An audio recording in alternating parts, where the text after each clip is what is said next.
how's Faith? I heard you were asking for me. She's improving. She's done an X-ray. Yeah, well, Morris told me that you were waiting for her in here, and I wanted to talk to you about something.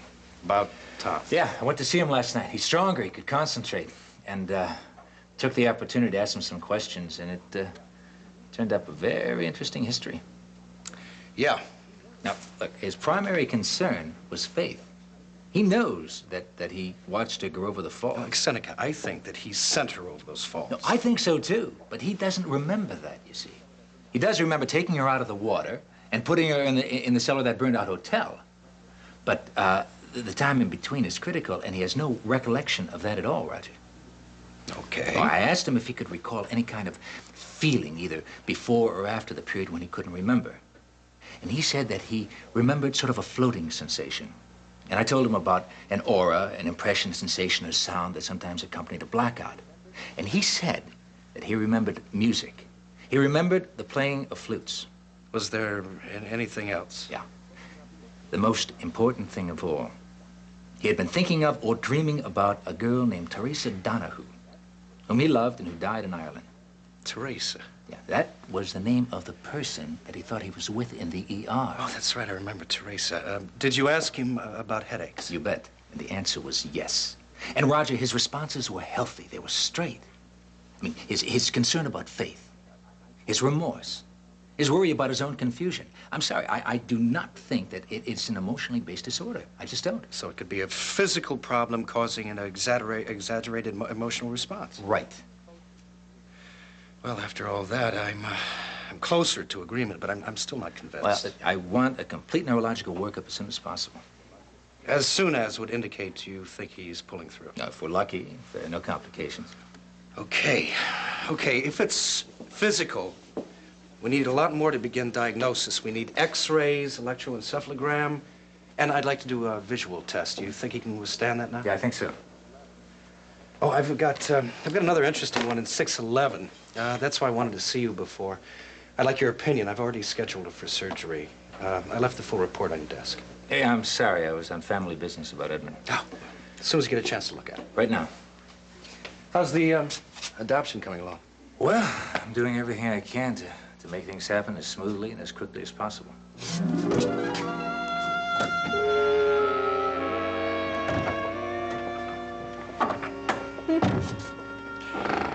Your Honor, it is so good of you to see me on such short notice. I know how busy you are, and I appreciate it. My pleasure, I assure you, Mrs. Woodard. You couldn't possibly remember the first time we met, but it was at a political party for Jerry Hughes. I remember exactly, but I'm amazed that you do. Well, Bill introduced us, and then afterwards he told me that he regarded you as a friend and an ally and one of the best legal minds in the state. Now, I'd hardly forget an endorsement like that, would I? Valuing my husband's opinion the way I did, and do. I'm very pleased. You're kind to tell me of it. I regarded Bill's death as a personal sorrow and sadness and a great loss to New York. Thank you. Oh, please, sit down. Thank you. Tell me what I can do for you, Mrs. Woodard. Well, as you know, because of your own active political involvement, I have managed Senator-elect Ryan's campaign. Well, of course. Frank and I are of necessity very close, and I'm aware of many aspects of his personal life, particularly those which could have political repercussions. I know you follow me. Perfectly. Well, then.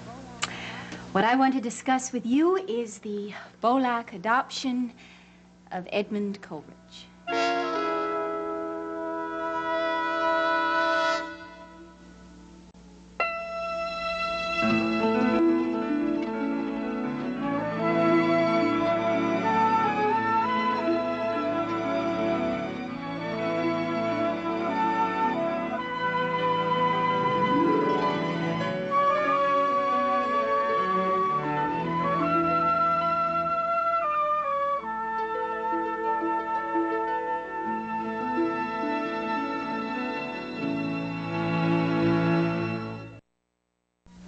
First of all, I'll have to ask that you treat what I have to say with absolute discretion. Frank doesn't know that I'm aware that he came to you about the Bolak adoption, and to state it quite simply, I don't want him to know. Furthermore, I'd rather he didn't learn of our conversation. sure you can understand that. Of course. Good. I was sure I could rely on you. Now, on one level, of course, the entire situation is none of my business. But then on another level, it is of critical importance to me because of the direct effect it could have on Frank's political career, in which I have invested an enormous amount of time and energy and money. I understand. I want to be sure that you really do understand. And therefore, I think that the best place to begin is with Frank Ryan's feelings about family. Johnny? Oh, Nancy, for heaven's... How are you, sweetheart? Hey, come on in. Grab a chair. Do you realize we haven't seen you since election night? I do. Maeve will be sorry she missed you. She's off picking little John up at nursery school. Oh, I'm sorry to miss her. I have some news. Oh, yeah? Well, I think it's news. Did you talk to Frank before he went to the senator orientation meeting? Oh, just a fast phone call. Well, then you don't know that as of January, I'm going to be in Washington, too. As his sort of, as Frank's assistant, courier, general liaison between New York and Washington. No kidding. Well, I hope he wasn't kidding, because I took it very seriously. Oh, that's fantastic, especially for Frank. Well, let's keep our fingers crossed for Frank, but I know it's perfect for me. Hey, how's your father like the idea? How do you think he likes it? Well, I gotta call Dave up. I gotta call him up. We have the makings of a Ryan Feldman political dynasty going for us. But, kind of surprises me that you're going. I was under the impression that you were committed to things around here. You mean Pat? Yeah. I was falling in love with Pat, Johnny. And I know that he was at the point where he could have fallen in love with me. But we didn't want to just have an affair, and anything else than that just wasn't possible. For all the obvious reasons. So we decided to call it quits. While we're still friends. One of the reasons you're taking this Washington job is to put some distance between you and Patrick, huh? Yes. Well, Nancy, I have to tell you that I think it's a very wise thing to do. I know. But it isn't easy, is it? Oh, sweetheart. Come here, come here. Oh, darling, you know I think you're a lovely person, don't you? And a brave one. Thank you. The nicest people I know. Thank you. Can I ask you a question? Sure you can, darling. How would you and Maeve have felt if something permanent had developed between Pat and me? I think exactly the same way that your parents would have felt. And I know you understand that. Yes. Well, I've got to get back to the office and then home to pack. Bob and I are going to Washington in the shuttle for our own little orientation. Have a fantastic time. And you keep an eye on my son. I expect a full report from you when you get back. You'll get it. Johnny, thank you for this. Nancy. And I want you to know that I think you have two remarkable sons.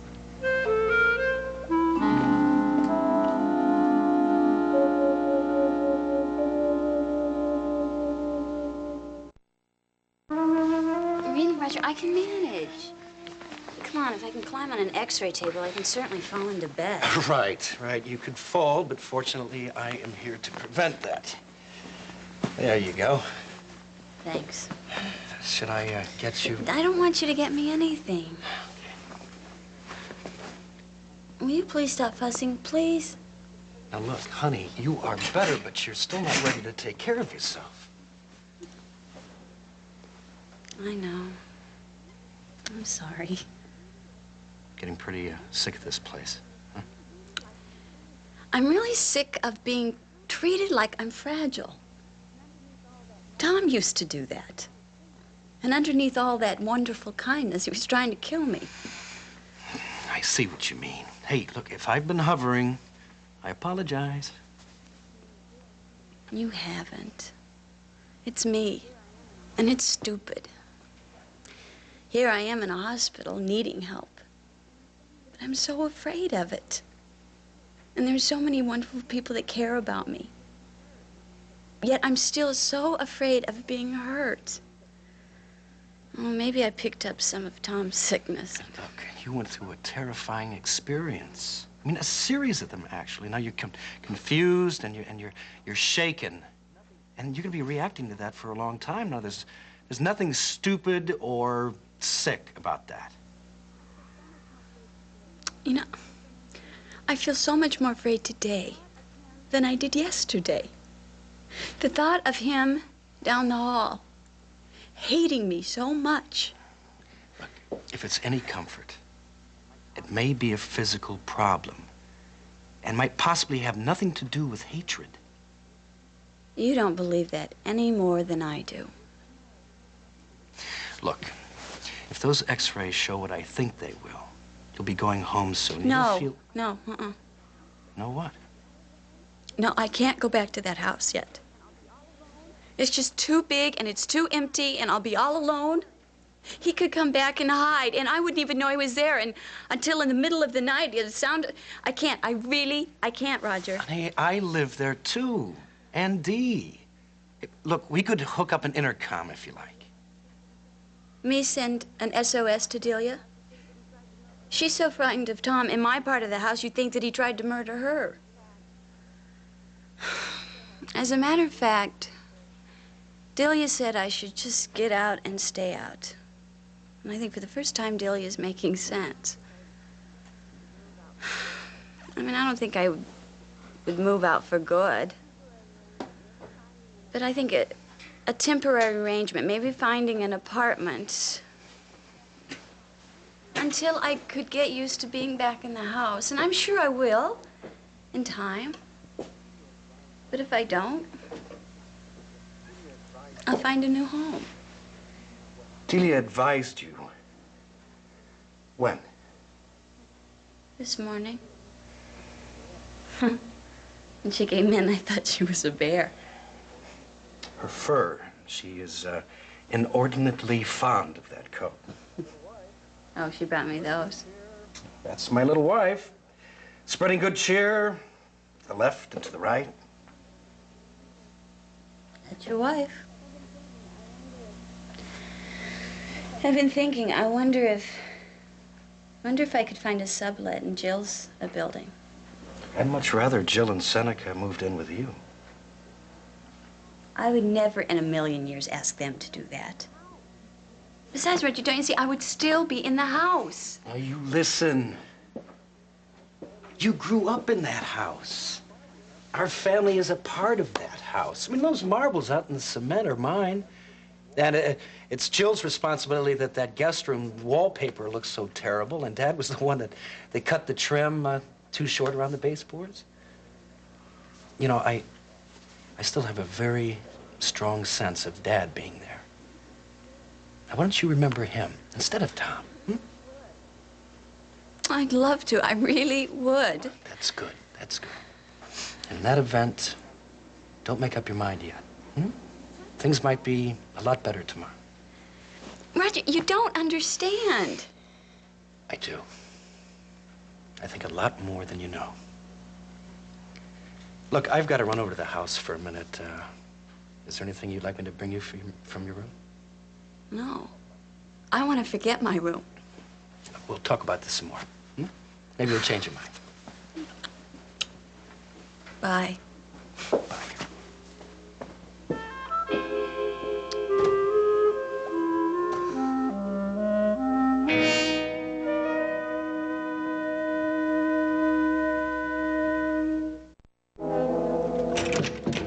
Delia? Dee, where are you? I'm right here. Where do you think I'd be? You only have one room. That was an incredible bit of business you pulled with Faith. What? It is vintage Delia, and I'm putting you on notice as of this moment. I want no more of it. Why are you being mean to me? Oh, you don't know? What about your little visit with Faith when she's so sick and weak and vulnerable? Oh, that. Oh, that. What about telling her about how afraid she should be? What about telling her how the house upstairs should hold such horrible memories for her of Tom lurking around and making her feel like there was no place that she could call home? I didn't mean to do that. Delia, if you lie to me one more time, you're going to find yourself out in the street. Now, Delia, how could you do that? I didn't know you were such a bully. Don't evade, Delia. Well, what about you? What about what you've done? What do you mean, me? You. You're defending her. You're saying that she should have the house. She shouldn't. We should. If you have a problem with me, you take it out on me, not on her. Okay, well, how many rooms does she have upstairs? 10, 12? I mean, who can count? I mean, she's one person in a big house. For the moment. And we are 2 people in 1 room. What are we going to do if little John comes to live with us? What are you talking about? I'm talking about, you say she needs the house. Well, she doesn't need the house. Why can't we have it? For the last time, I will tell you the very simple reason. That house belongs to Faith, morally, if not legally. And I've offered you a very good alternative. You're not letting me give little John what he needs. Little John is a 4-year-old boy, and he certainly doesn't need a $65,000 renovation on my apartment to make him happy. Does it make you feel so good to be sarcastic? Yes. Yes, sometimes it does. Wait a minute now. Little John needs a bedroom and he needs a playroom. He does not need a 2-room suite with a playroom in the basement connecting to his bedroom with a circular staircase. Why not? He'd love it. I have told you that I would take out that wall and give little John the nicest room that I could possibly give him. That will be a dark and dingy little room. That will be one pleasant, well-lighted room, which is certainly enough for a little boy.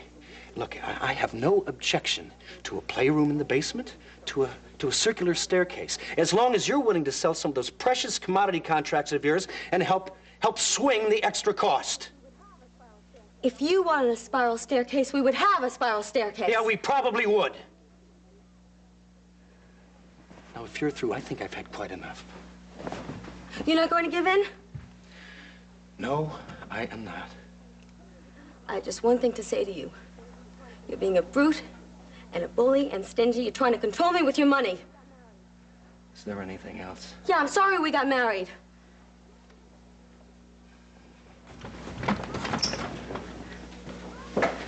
Roger!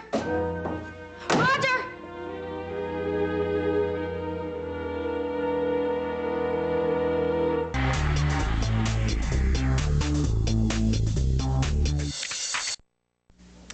Politically, Frank is a hard-headed realist. But when it comes to family, he's a total romantic. That's because he believes that he can be the same kind of father that Mr. Ryan Sr. was to him. That's it. You just put it in a nutshell for me, Judge. Thank heaven the Bolak case fell into the hands of an intelligent man. You know, I really do wish that Frank could get to know you better. We do get along. Even under the unfortunate circumstances that brought him here yesterday, we managed to communicate. Well, of course. I mean, since you have such a good grasp of his point of view. His love of Edmund and of Jillian Coleridge, Mrs. Bolak. He's still terribly hurt. Yes, he is. He's not going to have the marriage he dreamed of, or the family. On a very deep level, he has disappointed himself, his father, his mother. And it is out of that disappointment that he is now opposing this adoption.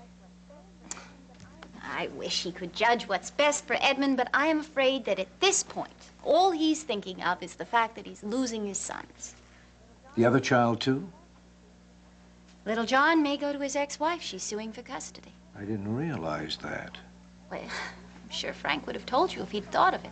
But you see, that's the point. He is so focused on Edmund right now. It's as if he could just prevent this adoption, and that'll solve everything. How well do you know the Bolaks? Oh, very well. Jillian is a lovely woman. And Seneca Bolak is one of the most impressive men I've ever met. Oh, my.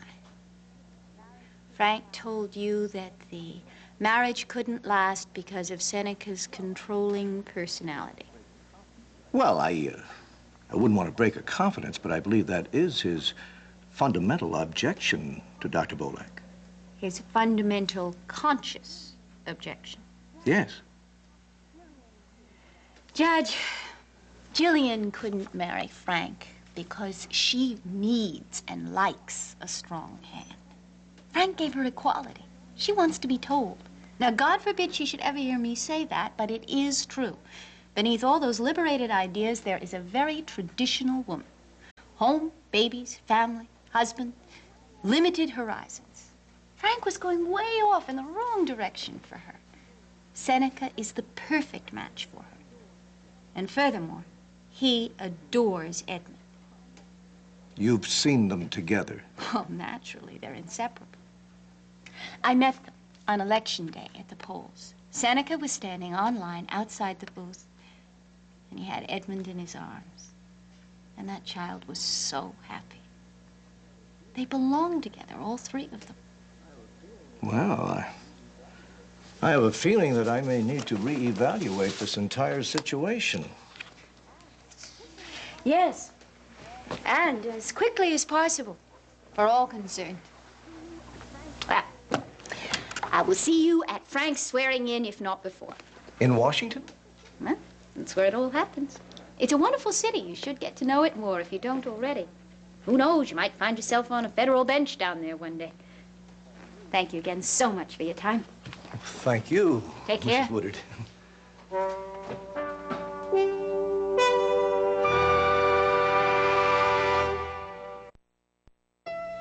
What if you could change your past? Erica does, every week, because sometimes the only way to move forward is to go back. A new original primetime drama, Being Erica, Thursdays at 10 on SoapNet.